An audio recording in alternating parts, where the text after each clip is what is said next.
छोटे भाई के साथ खुशी से रह रही होती थी। मालती खेतों में काम करती थी। वो अपने छोटे भाई राजू से बहुत प्यार करती थी। एक दिन राजू के जन्मदिन पर जल्दी घर आकर राजू और उसके दोस्तों के लिए आलू पूरी बनाने का सोचती है। मालती रसोई में जाकर खाना बनाने लगती है, पर डब्बे में तेल ही खत्म हो चुका होता है। ओहो, इस तेल को भी अभी खत्म होना था। बिना तेल की सब्जी कैसे बनेगी? और मेरे पास तो अभी ज्यादा पैसे भी नहीं है। चलो कोई नहीं, जाकर थोड़ा सा तेल ले आती हूँ। मालती बाजार तेल लेने चली जाती है। रास्ते में मालती को एक टूटी फूटी सी दुकान दिखती है, जिस पर एक औरत बड़े ही सस्ते दाम पर तेल बेच रही होती है। मालती को इतने कम दाम देखकर हैरानी हो जाती है। वो जल्दी से उस दुकान पर जाती है और उस औरत से पूछने लगती है, अरे आपने ये दुकान कब खोली? मैंने तो पहले कभी देखी नहीं। आज पहला ही दिन हुआ है। मेरे पति शहर में एक तेल के गोदाम में काम करते हैं। वहाँ जो फालतू तेल रह जाता है वो यहाँ घर ले आते हैं। वही तेल मैंने बेचना शुरू कर दिया है। ओह अच्छा, तभी मैं सोचूं कि इतना सस्ता तेल कोई कैसे बेच सकता है। हाँ, तभी तो सस्ता है। अच्छा, तो एक काम करो, मुझे भी एक बोतल तेल दे दो। आज मेरे भाई का जन्मदिन है, तो मैं सोच रही हूँ कि उसके लिए आलू पूरी बना दूं। हाँ हाँ, क्यों नहीं, ये तो अच्छी बात है। मालती उस औरत से तेल लेकर घर वापस आ जाती है और पूरी बनाना शुरू कर देती है। तेल जैसे जैसे गर्म होने लगता है, उसमें से अजीब सी गंध आने लगती है। ये अजीब सी गंध कहाँ से आ रही है? कितना अजीब है ये। दीदी, दीदी, मुझे बहुत तेज भूख लग रही है। खाना कब तक बनेगा? मेरे सारे दोस्त भी कब से भूखे हैं। अरे बस 10 मिनट, तुम जाओ अपने दोस्तों के साथ खेलो, मैं फटाफट खाना लेकर आती हूँ। मालती जल्दी जल्दी कढ़ाई से पूरी निकाल लेती है और सब्जी भी तैयार कर देती है। उसके बाद वो सब बच्चों को बुलाकर खाना लगा देती है। सभी बच्चे काफी देर से भूखे होते हैं, इसीलिए खाना देखकर वो उस पर टूट पड़ते हैं। थोड़ी ही देर में वो सारी पूरी सब्जी खत्म कर देते हैं और अच्छे से अपना पेट भर लेते हैं। राजू और उसके दोस्तों को खूब मजा आता है। जन्मदिन मनाने के बाद सब दोस्त अपने अपने घर चले जाते हैं। रात को राजू को अजीब सी बेचैनी होने लगती है। वो मालती को उठाता है और रोने लगता है। क्या हुआ राजू, तुम रो क्यों रहे हो?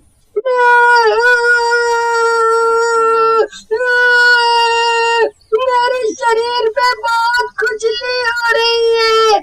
मैं क्या करूं? ये खत्म ही नहीं हो रही।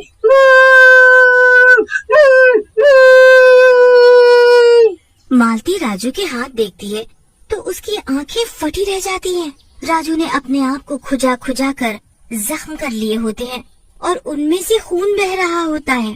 राजू की इस हालत को देखकर मालती बहुत ही परेशान हो जाती है।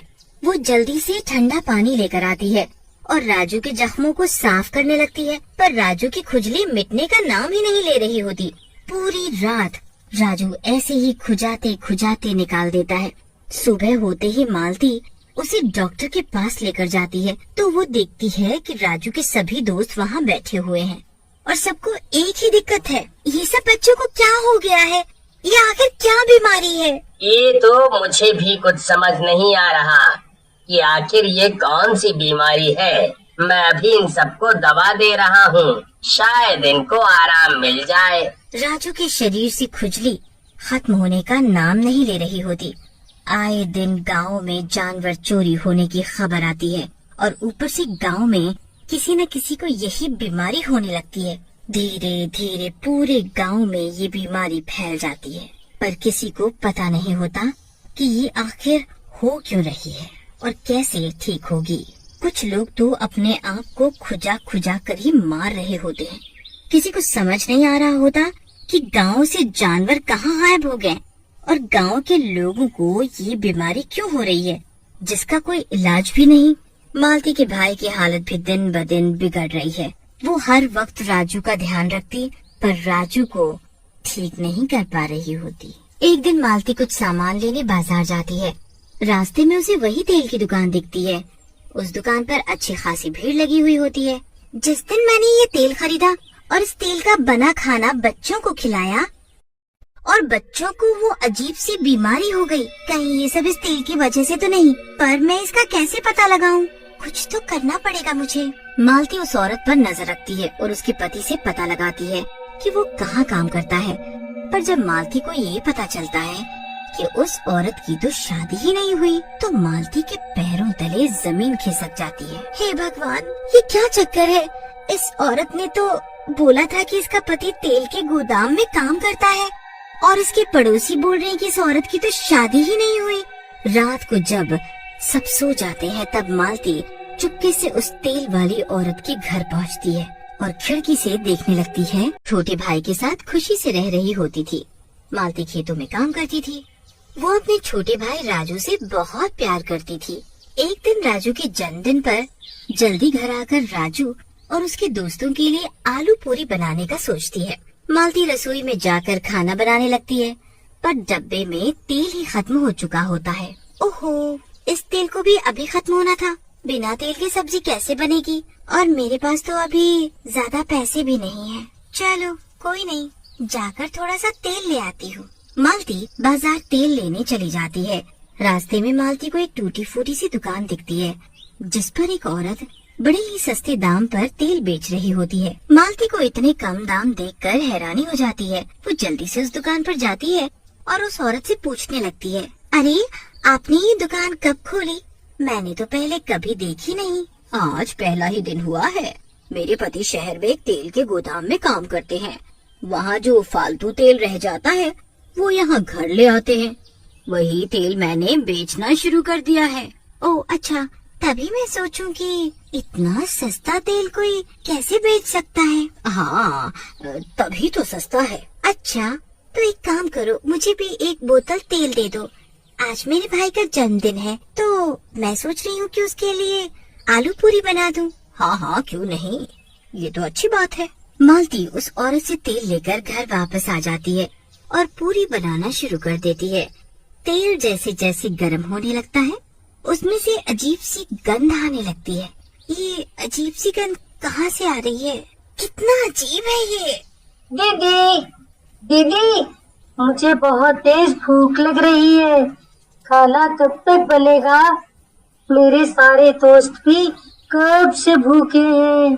अरे बस 10 मिनट, तुम जाओ अपने दोस्तों के साथ खेलो, मैं फटाफट खाना लेकर आती हूँ। मालती जल्दी जल्दी कढ़ाई से पूरी निकाल लेती है और सब्जी भी तैयार कर देती है। उसके बाद वो सब बच्चों को बुलाकर खाना लगा देती है। सभी बच्चे काफी देर से भूखे होते हैं, इसीलिए खाना देखकर वो उस पर टूट पड़ते हैं। थोड़ी ही देर में वो सारी पूरी सब्जी खत्म कर देते हैं और अच्छे से अपना पेट भर लेते हैं। राजू और उसके दोस्तों को खूब मजा आता है। जन्मदिन मनाने के बाद सब दोस्त अपने अपने घर चले जाते हैं। रात को राजू को अजीब सी बेचैनी होने लगती है। वो मालती को उठाता है और रोने लगता है। क्या हुआ राजू, तुम रो क्यों रहे हो?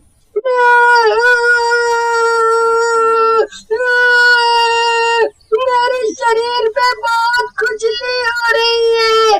मैं क्या करूं? ये खत्म ही नहीं हो रही।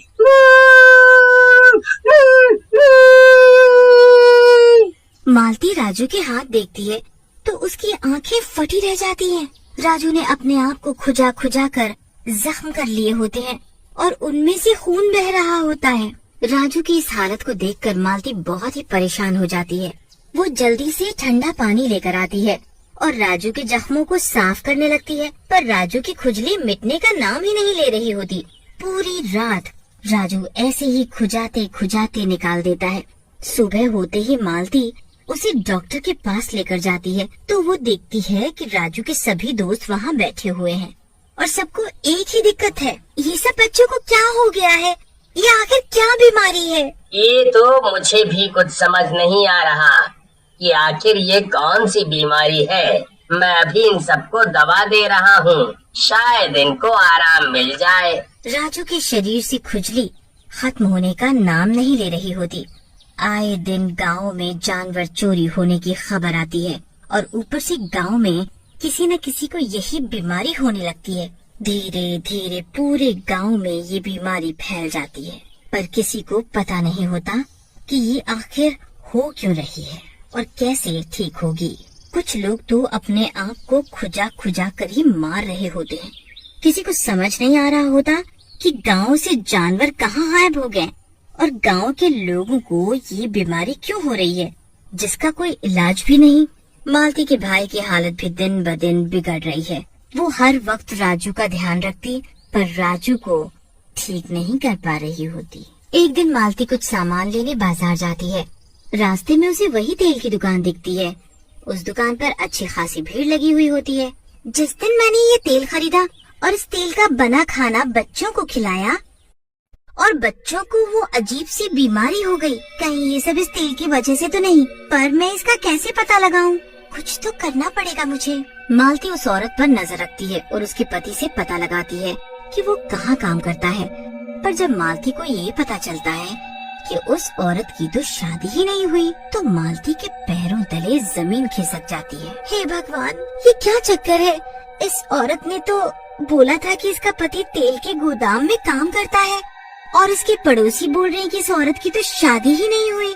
रात को जब सब सो जाते हैं तब मालती चुपके से उस तेल वाली औरत के घर पहुंचती है और खिड़की से देखने लगती है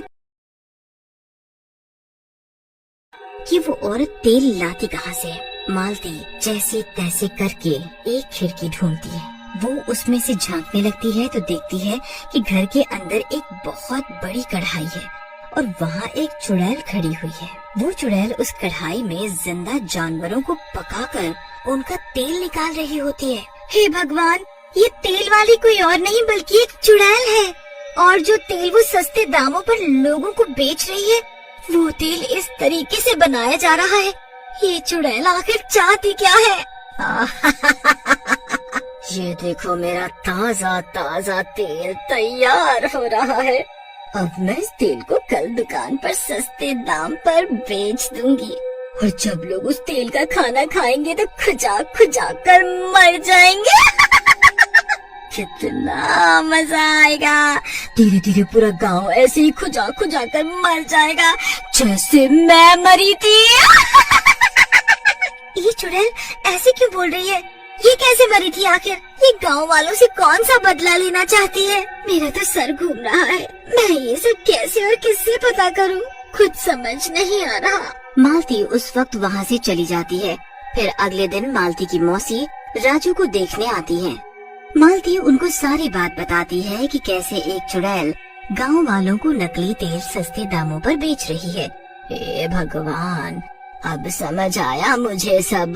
क्या हुआ मौसी, क्या बात है? हमारे गांव में पिछले कुछ दिनों से जानवर गायब हो रहे हैं। मतलब कहीं वो ये चुड़ैल तो हमारे गांव के जानवरों को गायब तो नहीं कर रही? हाँ मौसी, यही तो बोलना चाह रही हूँ। ये उस चुड़ैल का ही काम है, पर वो ऐसा क्यों कर रही है ये समझ नहीं आ रहा। हमें जल्दी गांव वालों को इसके बारे में बताना होगा। गांव के कुछ लोगों को लेकर मालती और उसकी मौसी चुड़ैल के घर पहुंच जाती है। मालती की मौसी किसी भूरा बाबा को भी अपने साथ लेकर जाती है। चुड़ैल रोज की तरह एक बड़ी सी कढ़ाई में जानवरों को पकाकर उसका तेल निकाल रही होती है। ये जानवर चिल्लाते हुए कितने अच्छे लग रहे हैं। इनको ऐसे तड़पते देख बड़ा मजा आ रहा है। अभी कुछ ही देर में तुम्हारा तेल निकालकर मैं कल दुकान पर बेच दूंगी। फिर जब लोग उस तेल का खाना बनाकर खाएंगे तो खुजाते ही रह जाएंगे। भूरा बाबा दरवाजा तोड़कर उस चुड़ैल के घर में घुस जाते हैं। ए चुड़ैल, अब तेरा खेल खत्म। अब तू किसी मासूम की जान नहीं ले पाएगी। तेरी इतनी हिम्मत जो तू यहाँ घुस आया? चल जा यहाँ से, वरना तुझे भी पकाकर तेरा तेल बना दूंगी।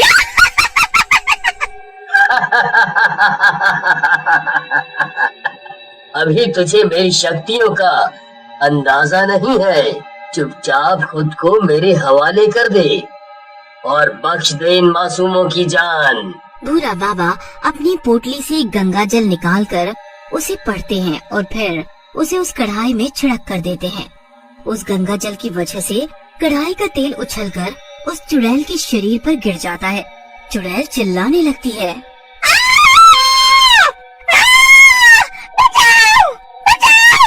बचाओ, बचाओ, बचाओ। किया, ये क्या किया? तूने ये क्या कर दिया? मेरा शरीर जल रहा है। तू दूसरों का बुरा करके खुद कैसे बच सकती है? तेरा ही बनाया तेल अब तुझे खत्म करेगा, वो भी ऐसे ही तड़पा तड़पा कर। पूरा बाबा उस गंगा जल में पवित्र मंत्र करके उस चुड़ैल के ऊपर डाल देते हैं, जिससे बिना तकलीफ उस चुड़ैल को मुक्ति मिल जाती है और गांव के सभी लोग खुजली की परेशानी से बिल्कुल ठीक हो जाते हैं।